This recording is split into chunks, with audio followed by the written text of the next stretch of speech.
Rugpjūčio pabaigoje Pasvalio rajono Žadeikonių kaimas šventė 450 metų jubiliejų. Į šventę rinkosi ne tik Žadeikonių kaimo gyventojai, bet ir buvę sodiečiai. Atvyko nemažai ir rajono valdžios atstovų.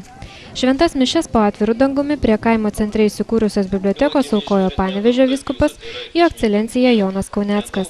Visus susirinkusius sveikino jubiliejaus proga, prisiminė iškilius šio krašto žmonės. Mėly Žadeikonių kaimo ir krašto žmonės, sveikinu Jūs su tokiu gražiu jubiliejumi. 450 metų. Nedideli miestai ne visi gali džiaugtis tokiu jubiliejumi. Yra daug jaunesnių miestų ir miestelių.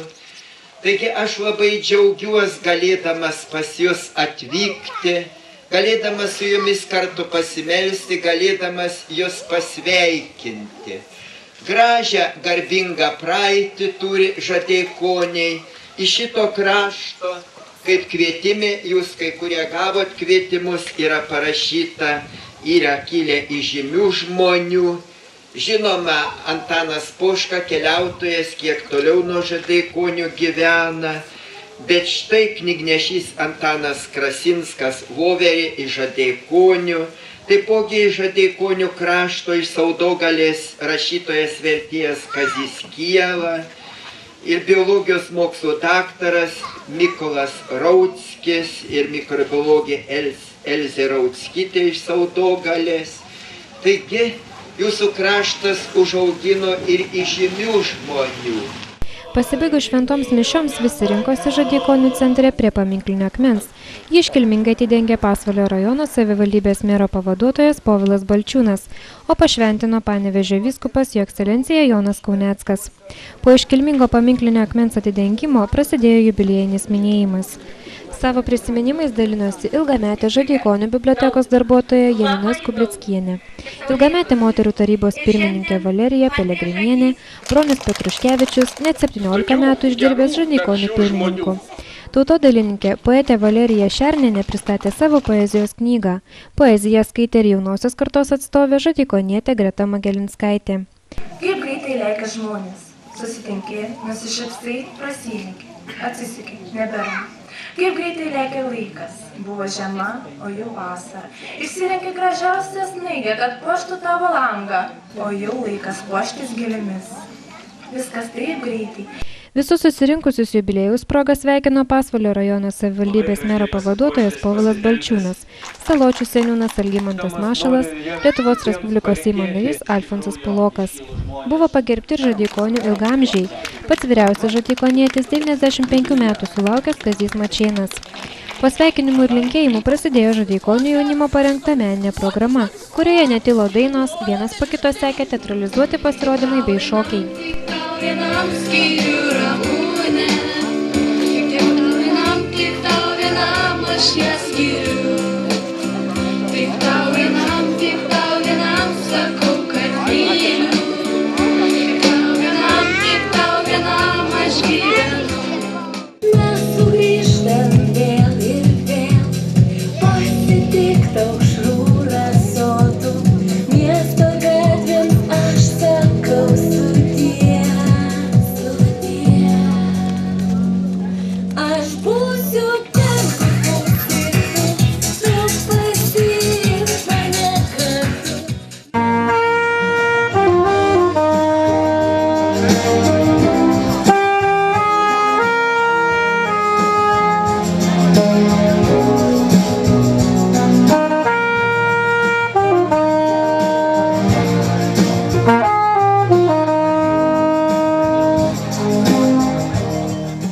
Organizuojant Žadeikonių 450 metų jubiliejų labai daug prisidėjo Saločių seniūnija.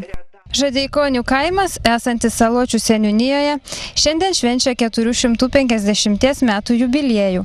Ir šią progą buvo atidengtas paminklinis akmuo. Mes kalbiname Saločių seniūnijos seniūną Algimantą Mašalą. Papasakokite, kokia yra šio paminklinio akmens atsiradimo istorija? Šis akmuo yra atvežtas iš Saločių seniūnijos Žvyro karjero.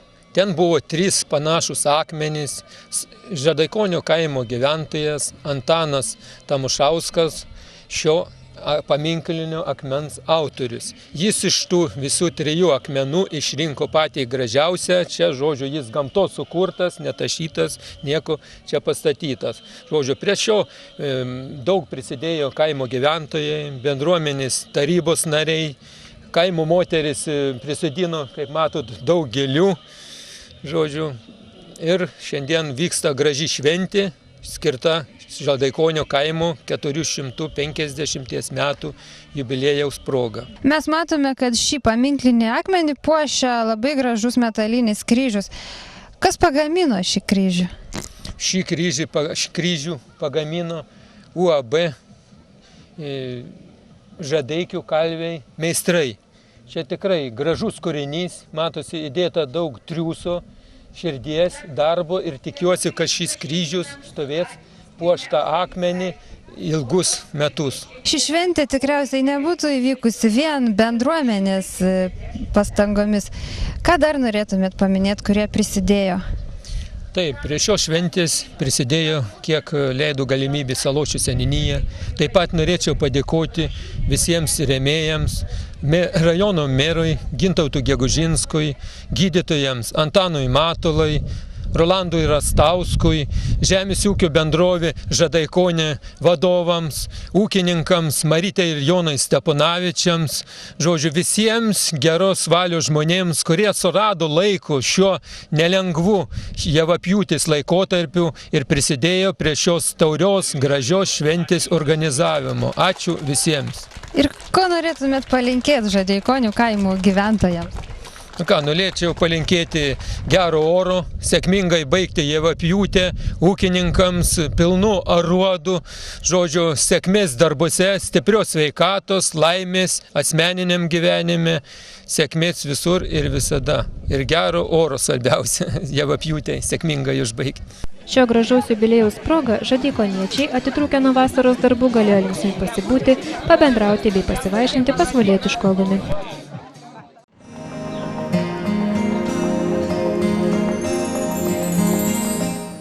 Rugpjūčio viduryje Pasvalio parko stadiono aikštyne vyko rajono neįgaliųjų sporto šventė.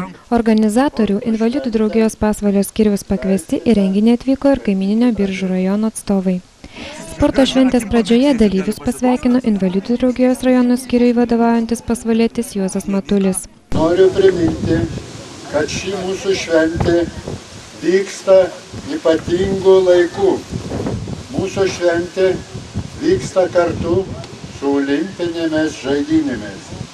Džiugu, kad į mūsų šventę atvyko kaimynai biržiečiai, todėl jau savo šventę galėsime pavadinti ir tarprajoninę. Susirinkusiosius sveikinęs rajono vicemeras Povilas Balčiūnas pasidžiaugė, kad dalyviai paliko rūpesčius namuose ir rado laiko pabūti kartu, pabendrauti ir išreiškė viltį, kad šis renginys po metų kitų taps tradiciniu, pritrauksinčiu ne tik gimines, bet ir kaimynus. Noriu palinkėti sėkmės jums. Laimi ne tas, kuris iš tikrųjų laimi, bet laimi tas, kuris dalyvauja, kuris nesėdi namuose. Tad dar kartą visiems geros sėkmės, kloties ir linkiu, kad kuo dažniau šitaip rinktumėtės ir neužmirštumėt sporto ir rūpesčius namuose palikę ateitumėt. Šventės svečiai Biržų rajono atstovai apgailestavo, kad iš visos apskrities jie vieninteliai atvyko į šią šventę, tačiau laimingi, nes turės galimybę būti kartu ir tuo pasidžiaugti. Šventės organizatorius, invalidų draugijos pirmininko pavaduotojas Gerardas Šlekys, visiems dalyviams palinkėjo sportinės sėkmės. Paskelbė varžybų atidarymą ir pašmaikštavęs, kad bus dopingo testai, supažindino visus su Pasvalio meistrų paruoštais apdovanojimais varžybų nugalėtojams. Dalyvių registracijos atsakingasis darbuotojas informavo, kad įtadienį įvairiose sportinėse rungtyse savo jėgas panoro išbandyti virš 30 dalyvių. Pirmiausia, neįgalieji rungėsi šaškių ir šachmatų turnyre. Būtent į šią rungtį užsirašė didžiausias dalyvių skaičius. Prie šachmatų lentos galima buvo pamatyti ir gan solidaus amžiaus silpnosios lyties atstovę. Būtent šis turnyras užsitęsė ilgiausiai, bet stipriausias varžovas nebuvo išrinktas. Pirmą ir antrą vietomis pasidalino Gintas Grybė iš Namišių ir Pasvalietis Arvydas Krekšdė. Šaškių varžybose nugalėjo Vytautas Meškauskas. Akies ir rankos taiklumą dalyviai išmėgino baudų mėtymo į krepšį rungtyje. Šias varžybas laimėjo invalidų draugijos pirmininko pavaduotojas Gerardas Šlekys, kuris šioje rungtyje ir iškovojęs apskrities neįgaliųjų sporto žaidynių čempiono vardą. Didžiulį susidomėjimą sukėlė smiginio rungtis. Kiekvienas dalyvis turėjo surinkti kuo daugiau taškų, mesdamas į taikinį iš eilės 3 strėlytes, kurią ne vienas šios rungties dalyvis pirmą kartą paėmė į savo rankas. Pradžioje nedrąsūs metimai laikui bėgant tapo vis tikslesni ir varžybams artėjant prie pabaigos, kova dėl prizinių vietų tapo vis emocionalesnė ir atkaklesnė. Strėlyčių mėtymo į taikinį rungtyje taikliausia, tuo pačiu ir laimingiausia buvo pripažinta Pasvalietė Aldona Svilienė. Stipriausiai savo jėgas turėjo galimybę išbandyti rankų lenkimo varžybose.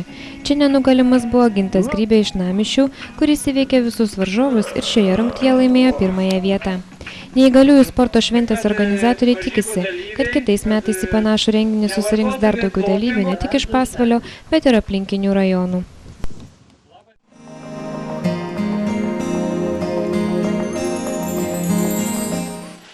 Panevėžio apskrities turizmo informacijos centras birželio pradžioje pristatė naują turistinį maršrutą Pasupk mane ant malūno sparnų. Nuo šiol Lietuvos ir užsienio turistai besidomintys Panevėžio apskrities praeitimi galės keliauti naujų maršrutų. Pirmieji vėjo ir vandens malūnus Panevėžio apskrityje apžiūrėjo Valstybinio turizmo departamento, žiniasklaidos, turizmo agentūrų asociacijos bei turizmo informacijos centrų atstovai. Nors dabar retas iš aplankytų malūnų tebeturi sparnus, tačiau jie yra unikalūs istoriniai paminklai, muziejai, kituose įrengti restoranai, stambios grūdų perdirbimo įmonės. Susipažinę su turtinga malūnų istorija, ekskursijos dalyviai neaplenkė ir Pasvalio rajone Daujėnų miestelyje įsikūrusios Vitos Stankevičienės įmonės Saimeta, kuri taip pat susijusi su malūnais, nes naudota malūnė sumaltus miltus. Įmonės aplinka nepriekaištingai sutvarkyta, laistoma veja, originalus baseinėlis, vešlūs kruopščiai prižiūrimi gėlynai. Įmonė Saimeta yra Tatulos programos dalyvė, o tai reiškia, kad visi gaminiai yra be cheminių medžiagų. Jų paruošimui naudojami tik natūralūs produktai. Saimetai suteiktas ekologiškų produktų perdirbimo įmonės statusas. Vita Stankevičienė ekskursijos dalyviams papasakojo apie įmonės dalyvavimą įvairiose parodose Lietuvoje ir užsienyje.